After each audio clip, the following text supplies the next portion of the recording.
Yeah, there was an interesting conversation you guys had on We Love Hip Hop podcast, and actually, I'm gonna pull this up. I want to react to this. We're talking about the Toronto sound. Yes. These are my notes. Hold on. Talk about the Toronto sound. Here's what Trapper. Big salute to Dusty Wallace. Say what? Big salute to Dusty Wallace, Trapper John. It's actually Trapper John, but that's the whole other story. Okay. Here it is right here. Let's take a look.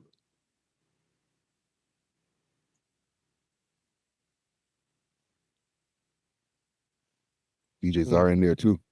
Our sound would be, honestly, it would have to be a mix of like a reggae hip hop. Didn't I just say that off camera, Czar?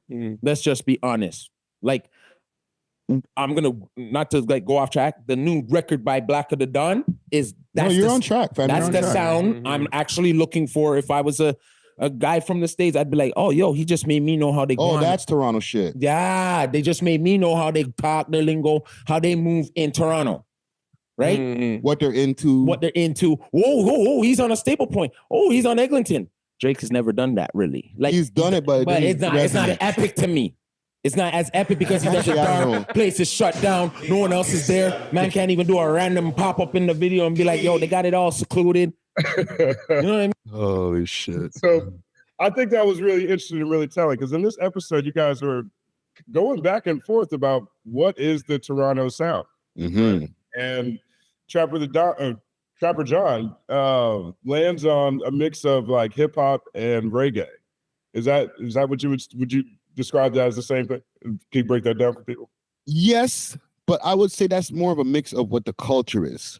One thing I noticed when I first moved here is that so many people had like just Jamaican words in their slang, or just complete Jamaican slang. And I'm not talking just Jamaicans, just, you know, all kinds of people would just be like, they'll say ting and stuff like that. And I'll be like, why is everybody trying to be fake Jamaican over here? But I didn't realize, you know, from the history of just how much Jamaicans had moved over to Toronto back in the 70s and stuff, right? It's actually the most amount of Jamaicans that moved, that migrated to Canada, migrated to Toronto. And the majority of them actually migrated over to the West End, Eglinton West and different places like that, to the point where there's areas called Little Jamaica and stuff over there. So, you know, it's very entrenched in the culture here. But this is my opinion only. I think the sound is not only a mix of that. We also have a heavy Somalian culture out here, right? So, and you know, as far as like the quote unquote black diaspora, right? Right. So I think those guys have some say as far as the sound as well. But to me, the sound doesn't only involve what the rappers or how they sound. It involves the beat choice, or just a signature style of thing that you guys do with your beats that makes it like, this is a Toronto sound. Nobody has to rap. You just have to hear that beat come in and be like, oh, that's that Toronto shit. And I just don't think that we had that since the time when OVO was doing their thing, let's say in 2013, 2014, and they started introducing those very murky underwater beats. Yeah. To me, that was the most Toronto sound that the most signifying thing of a Toronto sound that people had. But other than that, yeah, we could do a mix of reggae and hip hop. That's cool. But then I think other people, there's going to be people who get alienated listening to that. And, you know, even if to expound, it's not the Canadian sound, it's just specifically the Toronto sound. But in Montreal, people won't relate to that. You know what I'm saying? They'd be like, okay, we got a lot of Haitians out here. So what, you guys are doing the Jamaican thing over there? Right. I mean, because there's another part in this conversation, you know, where you're very passionate about how Toronto was so heavily influenced, arguably biting off of what was happening in New York. And rather than pushing forth your first or your own original sound, and that playing a role in the back and forth between Drake and Kendrick. But there's another part of this conversation too, where you described the murky underwater beats, but also separated it from or connected it to the slowed Houston culture sound, the slowed Houston sound. Yeah. That came up in that podcast as well. I tend to equate the Toronto sound to that OVO sound, like that Take Care OVO sound. Yes. That to me is what Toronto sounds like. Where did that go?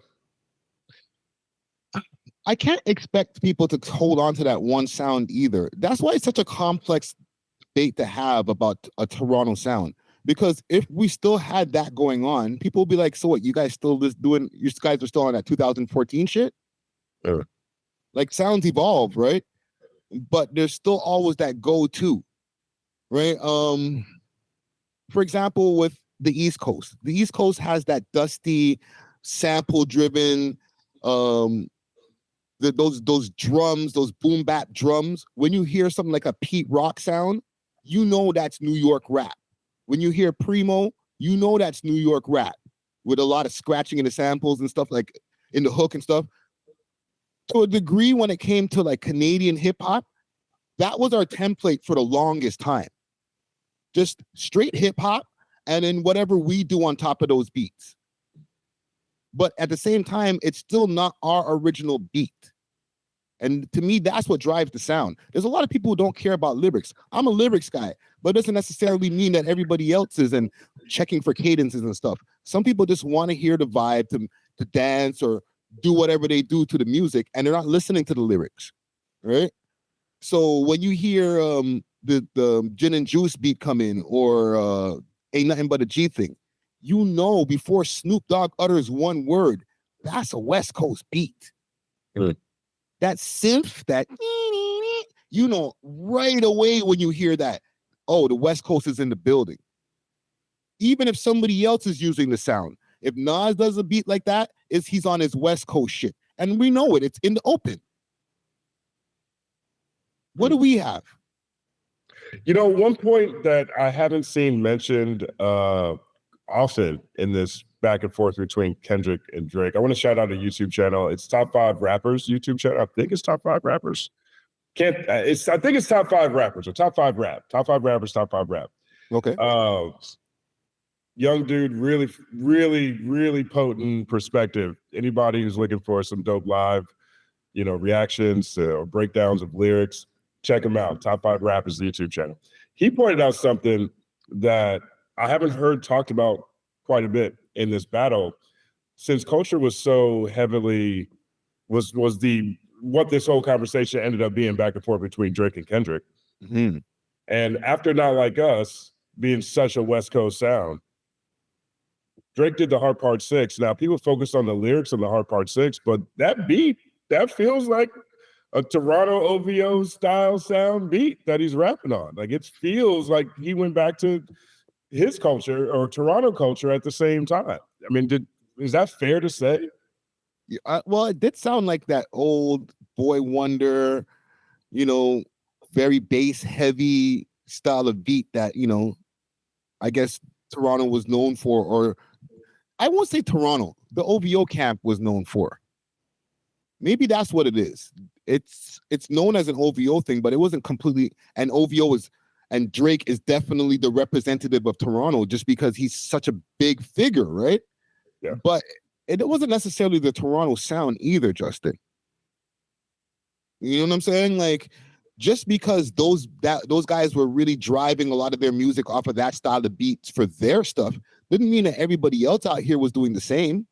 Not everybody else is rapping on those kind of beats.